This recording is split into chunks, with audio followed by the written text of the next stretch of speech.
श्वास लेते हुए गर्दन को ऊपर और धीरे धीरे श्वास छोड़ते हुए गर्दन को नीचे। एक और बार इसका अभ्यास करेंगे। धीरे धीरे श्वास लेते हुए गर्दन के साथ बने रहिए और धीरे धीरे श्वास छोड़ते हुए सिर गर्दन छाती को सामान्य स्थिति में लेके आइए और दोनों हाथों को फ्लोर मसल को मजबूत करता है और मांसपेशियों में रक्त संचार को बढ़ाता है। और धीरे धीरे दोनों हाथों को छोड़िए, पैरों को आगे की तरफ फैलाइए और दंडासन में आइए और शीतल दंडासन में विश्राम कीजिए। दोनों हाथों को पीछे की तरफ लेके जाइए। दोनों पैरों के बीच में 1 फुट के अंतर रहो। गर्दन को एक तरफ दाएं या बाएं तरफ रखें और विश्राम कीजिए। अगला अभ्यास वज्रासन। यहाँ अभ्यास जिन्हें घुटने में दर्द है, आर्थराइटिस है या घुटने का सर्जरी हुआ है, ऐसे व्यक्ति सावधानी के साथ करना है। शीतल दंडासन से दंडासन में और एक एक पैर को पीछे की तरफ मोड़िए और दंडासन से वज्रासन में आ जाइए। एड़ियां बाहर की तरफ है, घुटने मिले हुए होना है और दोनों एड़ियों के बीच में बैठ जाइए। दोनों हाथों को घुटने पर स्थापित करें और सामान्य श्वास प्रश्वास पर इस अवस्था में थोड़ी देर बने रहिए।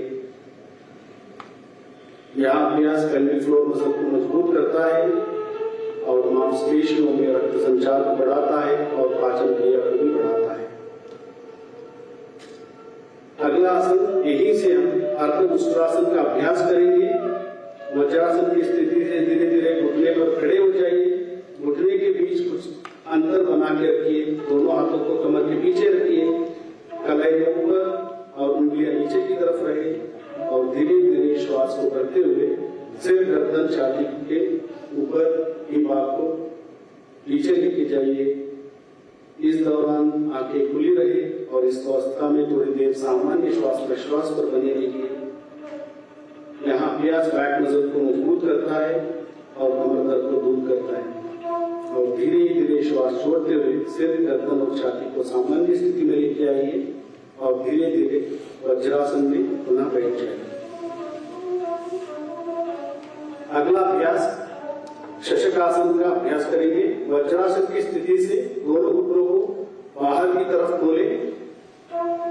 दोनों हाथों को हथेलियों को आगे फर्श पर स्थापित करें और धीरे धीरे श्वास छोड़ते हुए हथेलियों को सरकाते हुए शरीर को आगे की ओर लेके जाइए। नितंब एड़ियों पर टिका के रखें। छाती को तर्ती पर स्थापित करें और सामान्य श्वास प्रश्वास पर इस अवस्था में थोड़ी देर बनी रहिए। यहाँ अभ्यास फेफड़ों की कार्यक्षमता को बढ़ाता है, अपर बैक मसल को मजबूत करता है और धीरे धीरे श्वास भरते हुए दोनों हाथों को सरकाते हुए शरीर के पास लेके आइए और दोनों हाथों को घुटने पर स्थापित करें और विश्राम कीजिए। यहीं से हम उत्तान मंडूकासन का अभ्यास करेंगे। धीरे धीरे श्वास भरते हुए दोनों हाथों को बगल में से सिर के ऊपर लेके जाइए और एक एक हाथ को दाएं हाथ को मोड़ते हुए बाएं कंधे पर और बाएं हाथ को मोड़ते हुए दाएं कंधा पर स्थापित करें। गर्दन को सीधा रखने का प्रयास। इस अवस्था में सामान्य श्वास प्रश्वास के साथ थोड़ी देर बनी रहिए।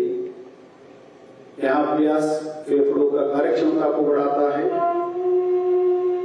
और धीरे धीरे श्वास छोड़ते हुए दोनों हाथों को ऊपर उठाइए और बगल में से नीचे लेके आइए और दोनों घुटनों को जोड़िए। पुनः वज्रासन में आइए और दोनों पैरों को एक एक करके सामने की तरफ खोलिए और पुनः शीतल दंडासन में विश्राम कीजिए।